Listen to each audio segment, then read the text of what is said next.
महादेव की कृपा से मैं बोलूंगा, अखिलेश जी, लेकिन ये परमिशन शेयर दे रहा महादेव को किसी और काम के लिए हाँ यूज सर, कीजिए। एक भाई नहीं, है। अखिलेश जी, एक भाई महादेव जी अपने सबके हैं। अरे फिजिक्स में एमएससी किए हैं, पीएचडी किए हैं। महादेव जी का कृपा तो हम पर भी है ना, थोड़ा बहुत तो मुंह जबानी है ना बोलना है। महादेव जी की कृपा से घड़ी भी देखिए एक बार। तो आप हैं ना सर, अब असली महादेव तो आप हैं यहाँ हम लोगों के। ऐसा बजट मैंने पहले कभी देखा नहीं जिसमें घोषणाएं की जाती हैं लेकिन न तो किसी आवंटन का जिक्र होता है और न ही उसके बारे में कोई स्पेसिफिक डिटेल होता है। राइट। मैं बिहार से आता हूं, महादेव की कृपा से, और मैं पहले बिहार की बात करना चाहता हूं।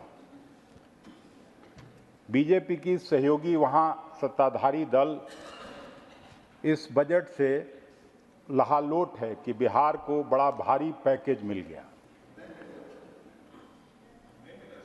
महादेव की कृपा से मैं बोलूंगा, नहीं सर, अखिलेश जी, ये परमिशन शेयर दे रहा महादेव को किसी और काम के लिए यूज हाँ सर, कीजिए। एक भाई है। अखिलेश जी, एक भाई महादेव जी अपने सबके हैं। हाँ उनका उपयोग कभी और कीजिए। यहाँ तो वो सर खींचते रहते हैं हमको ना, इसलिए उनको भी ध्यान रखना पड़ेगा। तो आपका और गिरिराज जी का सीधा संबंध है। सीधा सर। चुनाव में भी कहते हैं कि मेरी तरफ मत आइएगा। और आप नहीं गए ना सर, याद नहीं है।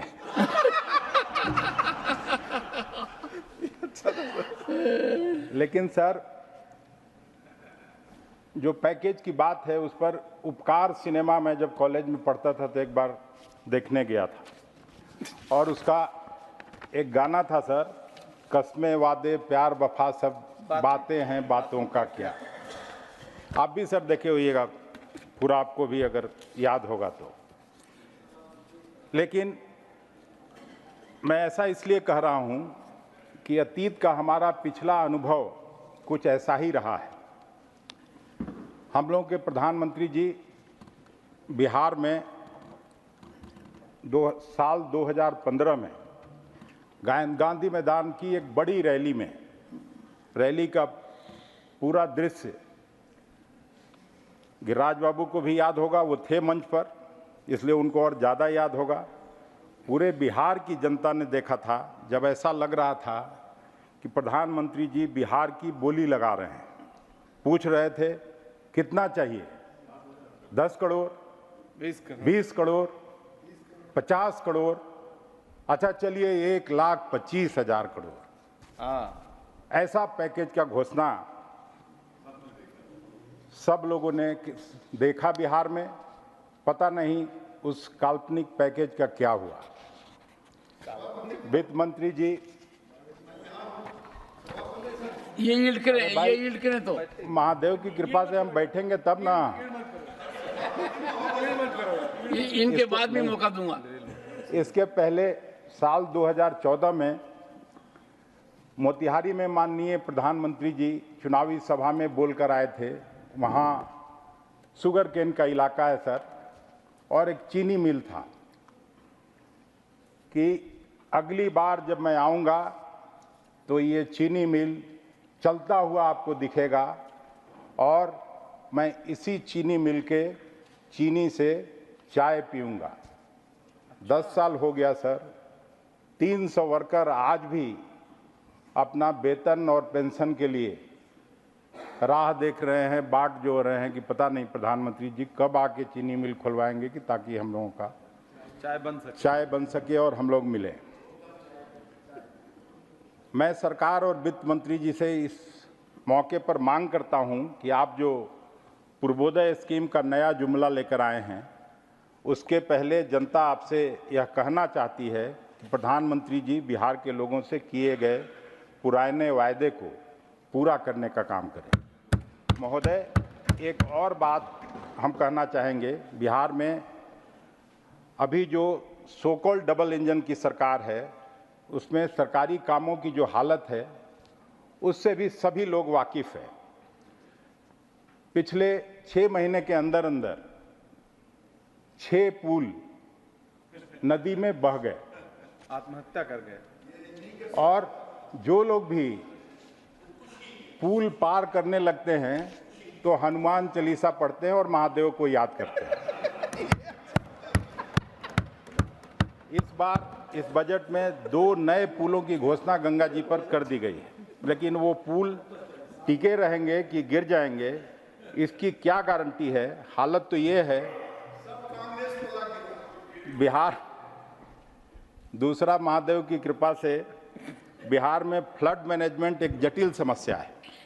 अब बजट में फ्लड मिटिगेशन के लिए आर्थिक मदद की जो घोषणा की गई है सभापति महोदय, उसके एग्जीक्यूशन की क्या रूपरेखा होगी, मुझे उम्मीद है मंत्री जी अपने जवाब में इस बिंदु पर कुछ बोलेंगे। महोदय, बिहार फूड प्रोसेसिंग के लिए पूरे देश में जाना जाता है। मुजफ्फरपुर, मतलब वहाँ जो कृषि उत्पाद हैं, अगर सही ढंग से मार्केटिंग की जाए तो इंटरनेशनल ब्रांड बन सकते हैं। मुजफ्फरपुर की लीची अगली बार सर मैं आपके यहाँ भेजूंगा। हाजीपुर का केला अब तो ख़त्म हो गया सीजन। भागलपुर का कतरनी चावल, चंपारण का मरिचा चूड़ा जो आप सुबह सुबह खाते हैं, मिथिला का मखाना आज 0 आवर में एडी सिंह जी ने खुद ही उठाया था, और तमाम ऐसे दूसरे उत्पाद हैं कि फूड प्रोसेसिंग मिनिस्ट्री में इसको अगर ठीक ढंग से इसको मंत्री जी देखती और प्रधानमंत्री जी का ध्यान जाता तो बिहार के लिए बड़ा काम हो सकता था। अगर आप सचमुच में बिहार की आर्थिक स्थिति में सुधार के प्रति वाकई गंभीर हैं तो मैं वित्त मंत्री जी से मांग करूंगा कि वो अपने जवाब में बिहार डेडिकेटेड रूप से फूड प्रोसेसिंग को बढ़ावा देने के लिए एक सेंट्रली स्पॉन्सर्ड स्कीम की घोषणा करें। और संयोग से फूड प्रोसेसिंग में मिनिस्टर भी इधर मैं देख रहा हूं लगातार बिहार से ही होते रहे हैं, अभी भी बिहार के ही हैं महादेव की कृपा से और प्रधानमंत्री जी की कृपा से। लेकिन मुझे जैसा याद है, रविशंकर प्रसाद जी सर आप जानते हैं पहले आईटी के मिनिस्टर थे, लॉ मिनिस्टर भी थे, और जब आईटी विभाग के मंत्री थे, ऐसे उनके बहनोई भी हैं यहाँ हम लोगों के साइड में सर, तो बिहार को लेकर एक और वायदा किया गया था कि पटना को आईटी हब के रूप में विकसित किया जाएगा। यह वायदा भी एक जुमला ही साबित हुआ लगता है। इसी तरह का ऐतिहासिक पटना विश्वविद्यालय को केंद्रीय विश्वविद्यालय का दर्जा देने की भी बात थी, और हमारे मुख्यमंत्री जी लगातार इस सवाल को उठाते रहे। मैं भी सर वहीं का छात्र रहा हुआ और मुख्यमंत्री जी भी वहीं के छात्र थे, और कम से कम सेंट्रल गवर्नमेंट में 10 तो नहीं, अब 8 रह गए, 2 रिटायर कर गए। 8 सचिव उसी कॉलेज से पढ़ लिख के निकले हैं। और तो और सर पिछले 4-5 साल से जो कैबिनेट सेक्रेटरी हैं राजीव गावा साहब, वो भी सर वहीं से पढ़े लिखे हैं। लेकिन सबके प्रयास से के बावजूद, और गिरिराज बाबू भी प्रयास किए ही होंगे सर, लेकिन केंद्रीय विश्वविद्यालय तो नहीं बना। अब इस पे जो बोलना है बोलिए, हम इस पे तो हम बैठ भी सकते हैं। अच्छा, ये भी अरे भाई हम लोग तो 40 से 50 घटाए हैं और तो सब पावर है ही। अरे 40-50 सीट ही तो कम हुआ। पहले का जो हमारा अनुभव है उसको देखते हुए तो यही लगता है कि इस बजट में भी बिहार के लिए वित्त मंत्री जी ने घोषणाएं की हैं। हालांकि जितने साथी सहयोगी साथी सब भाषण कर रहे थे तो बिहार और आंध्र प्रदेश का तो चलिए देखते हैं कि कुछ पैसा सीधे तौर पर मिला भी है। बिहार को क्या मिला सर? रोड तो पूरे देश में बन रहा है, रोड का घोषणा हो गया। पुल का स्थिति आपको सर बता ही चुके हैं कि पुल की पुल का क्या होने वाला है। तो उससे यही लगता है कि सर ये भी सब कागज पर ही रहने वाला है। बजट पढ़ते हुए हमको कई जगह ऐसा लगा कि यह सरकारी ऑथेंटिक डॉक्यूमेंट नहीं बल्कि वादों की बौछारें वाला फिर से कोई चुनावी भाषण है। उदाहरण के लिए वित्त मंत्री जी ने कहा बिहार में नए एयरपोर्ट, नया स्पोर्ट्स इंफ्रास्ट्रक्चर और नए मेडिकल कॉलेज खोले जाएंगे, लेकिन इसका भी कोई स्पेसिफिक डिटेल नहीं है कि इसके लिए कितनी राशि रखी गई और इन कामों के लिए किन जगहों की पहचान की गई। अब सर जरा हम बार बार उधर से लोग पूछते हैं कि आपने क्या किया, कांग्रेस पार्टी ने क्या किया, नेहरू जी ने क्या किया, इंदिरा जी ने क्या किया, लाल बहादुर शास्त्री जी ने क्या किया। तो मैं बताना चाहता हूं महादेव की कृपा से कि देश जब आज़ाद हुआ, पहली पंचवर्षीय योजना, दूसरी पंचवर्षीय योजना में बिहार, कोई हम नहीं कह रहे हैं, पहले वाला नहीं सुनना चाहते हैं sir, Bihar was the best administered state in the country. ये सरदार वल्लभ भाई पटेल ने मुख्यमंत्रियों के सम्मेलन में कहा था। तो श्री बाबू कोई आरएसएस हेडक्वार्टर से निकले थे, ट्रेनिंग लिए थे क्या कि कांग्रेस में थे? तो एक बात और जान लीजिए, गिरिराज बाबू, आज एग्रीकल्चर प्राथमिकता हो गई आप लोगों के लिए, लेकिन खेती, खलिहान, किसान, नौजवान से तो कोई मतलब है नहीं आपको।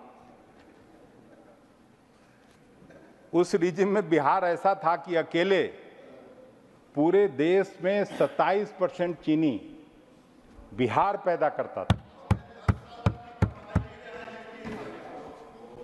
गिरिराज जी, अब आपको इतना मौका आएगा, बिहार के बारे में सर अच्छी बात भी नहीं सुनना चाहते हैं। मुझे तो अच्छा लगता है कि महादेव की और हमसे कृपा रिश्ता भी अच्छा है एक से महादेव की कृपा से आपका गिरिराज जी का सीधा संबंध है। हाँ सर, आप मेरी तरफ देखिए, हम फिर वो सर संबंध नहीं रहेगा। हम सर आप ही को देख रहे हैं और महादेव का गुहार लगाना तो सर आवश्यक है। वो भी हम बताएंगे सर, महादेव महादेव हम क्यों कर रहे हैं।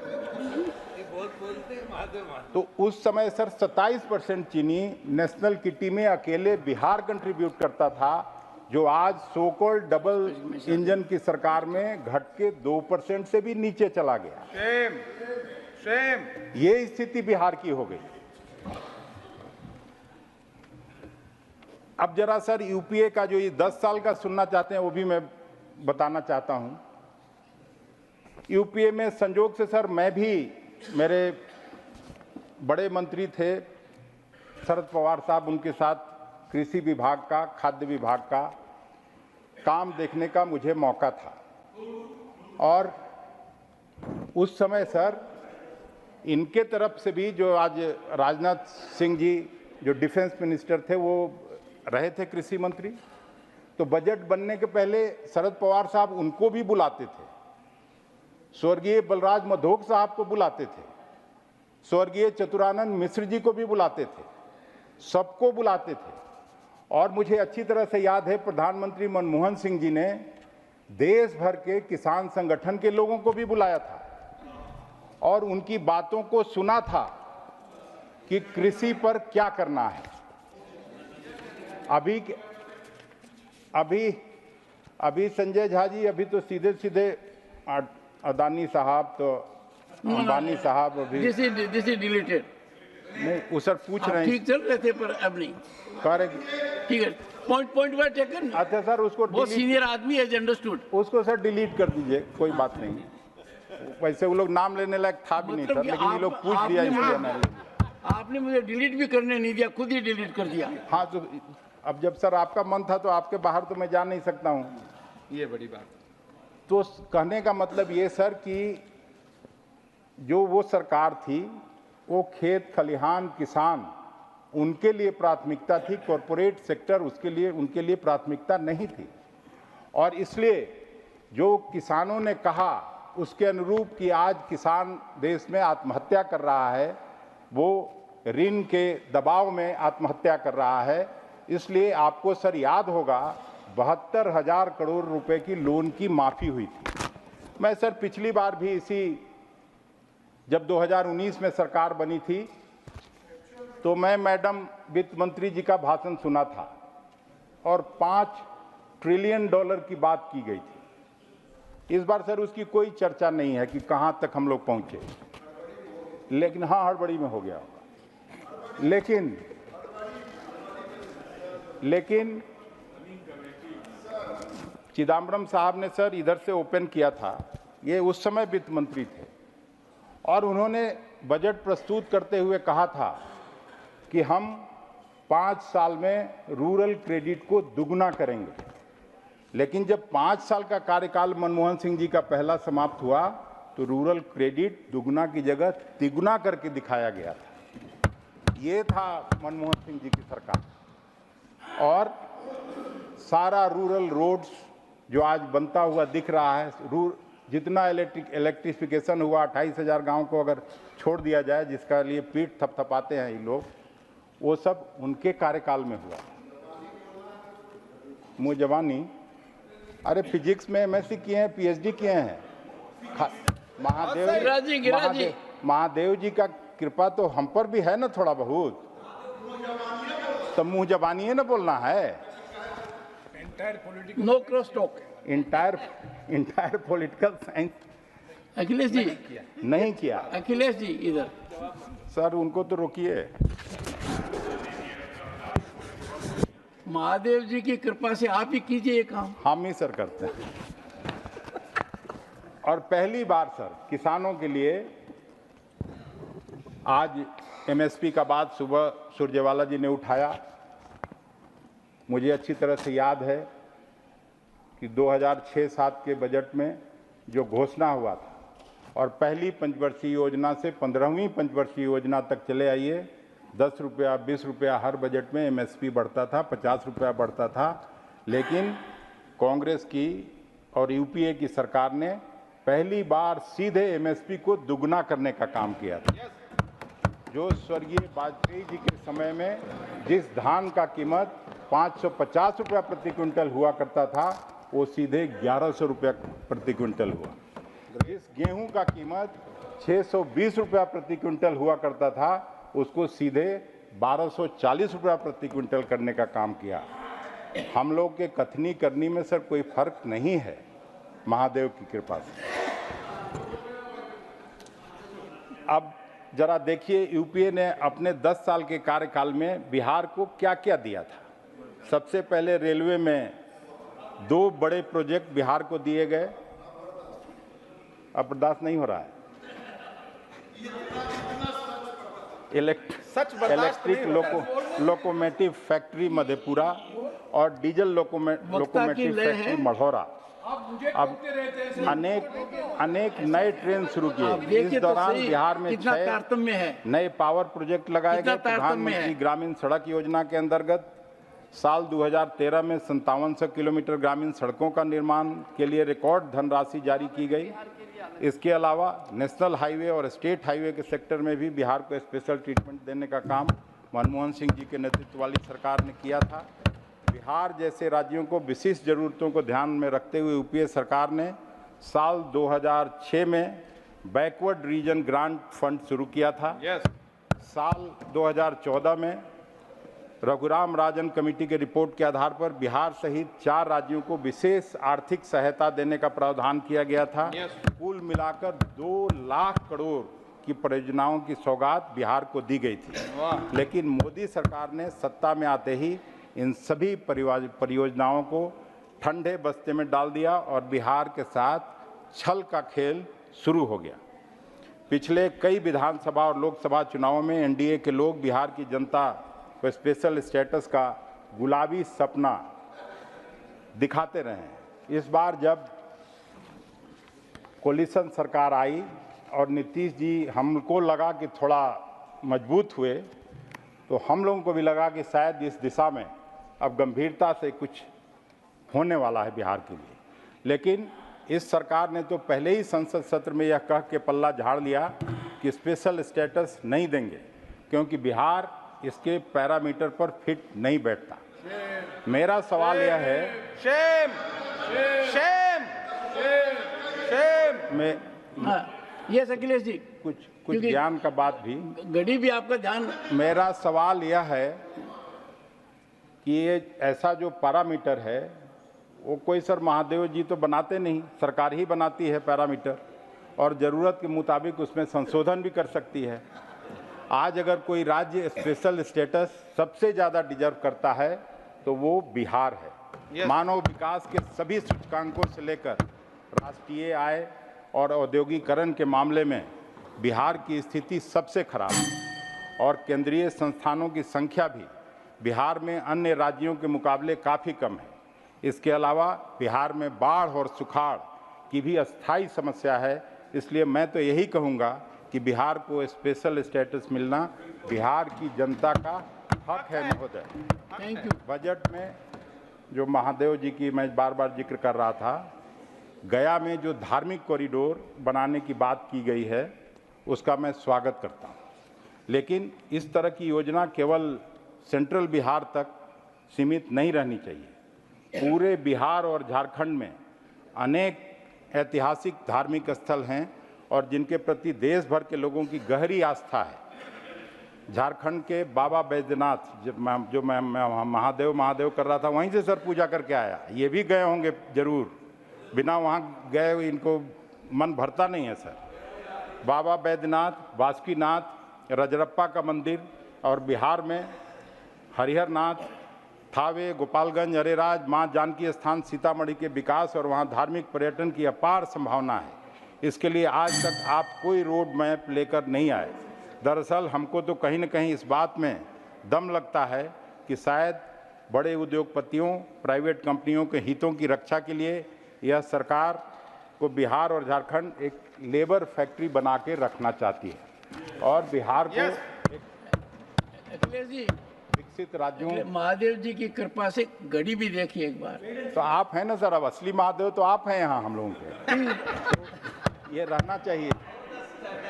Round up. बिहार और झारखंड के संदर्भ में थोड़ा सा रेलवे की भी मैं बात करना चाहूँगा, क्योंकि रेल का बजट तो अब का कंसेप्ट ही खत्म कर दिया गया। आपके लिए तो अब सब कुछ वन है, वन नेशन वन बजट। खैर ये तो आपका निर्णय है, जब हम लोग आएंगे तो देखेंगे इसमें क्या करना है। जैसा कि मैंने कहा, बिहार और झारखंड को तो आप लोगों ने देश को लेबर फैक्ट्री बना के तो रखा ही हुआ है, लेकिन आजीविका के लिए जो लाखों की संख्या में प्रवासी लोग बिहार और झारखंड से बाहर रह रहे हैं, तीज त्यौहार के मौके पर उनको घर जाने के लिए समुचित संख्या में ट्रेन की सुविधा तो दे दीजिए।